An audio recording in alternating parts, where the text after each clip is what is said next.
Hi అండి, welcome back to my channel Sreeju vlogs. ఈరోజు గోరుచిక్కుడుకాయ కర్రీ ఎలా వండుకోవాలో చూపించడానికి అయితే వచ్చాను. దీనికోసం మనం గోరుచిక్కుడుకాయలు అనేవి వాటర్ పోసుకొని ఒక 5 to 10 minutes బాయిల్ చేసుకోవాలి. ఈ విధంగా గోరుచిక్కుడుకాయ కలర్ చేంజ్ అయ్యే వరకు బాయిల్ చేసుకుంటే సరిపోతుంది. ఈ విధంగా బాయిల్ అయిన తర్వాత వాటి ఈనెలు తీసేసి ముక్కల్లా కట్ చేసి పక్కన పెట్టుకోవాలి. తర్వాత ఒక ప్యాన్లో ఆయిల్ పోసుకొని ఆయిల్ హీట్ అయ్యాక సన్నగా తరిగిన ఉల్లిపాయ పచ్చిమిరపకాయలు అనేవి యాడ్ చేసుకోవాలి. ఈ విధంగా యాడ్ చేసుకున్న ఉల్లిపాయ పచ్చిమిరపకాయలు అనేవి గోల్డెన్ బ్రౌనిష్ కలర్ వచ్చే వరకు వేయించుకోవాలి. ఇలా వేగిన ఉల్లిపాయ పచ్చిమిరపకాయల్లో మనం ఆల్రెడీ పక్కన పెట్టుకున్న గోరుచిక్కుడుకాయ ముక్కలను కూడా వేసుకొని ఫ్రై చేసుకోవాలి. మనం ఆల్రెడీ బాయిల్ చేసాం కాబట్టి గోరుచిక్కుడుకాయ ముక్కల్ని ఎక్కువసేపు ఏమీ ఫ్రై చేయవసరం లేదు.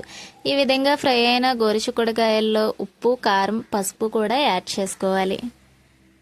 ఇలా ఉప్పు, కారం, పసుపు అనేది యాడ్ చేసిన తర్వాత మన గోరుచిక్కుడుకాయ ముక్కలకి మన ఉప్పు, కారం, పసుపు అనేది బాగా పట్టేలాగా కలుపుకోవాలి. ఈ విధంగా ఒక 5 to 10 minutes కలిపిన తర్వాత వాటర్ అనేవి కర్రీకి సరిపడా యాడ్ చేసుకోవాలి.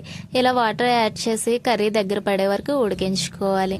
ఇలా కర్రీ దగ్గర పడిన తర్వాత మనం నువ్వులు అనేవి తీసుకొని దాన్ని ఫ్రై చేసుకొని పొడి చేసుకొని పెట్టుకున్న ఆ నువ్వుల పొడిని అనేది వేసుకుంటే కర్రీ అనేది చాలా టేస్ట్గా ఉంటుంది. చూసారు కదా, వీడియో నచ్చితే లైక్ చేయండి. అలాగే మన ఛానల్ని సబ్స్క్రైబ్ చేయడం మర్చిపోకండి. Thank you for watching guys. Bye bye. Thank you.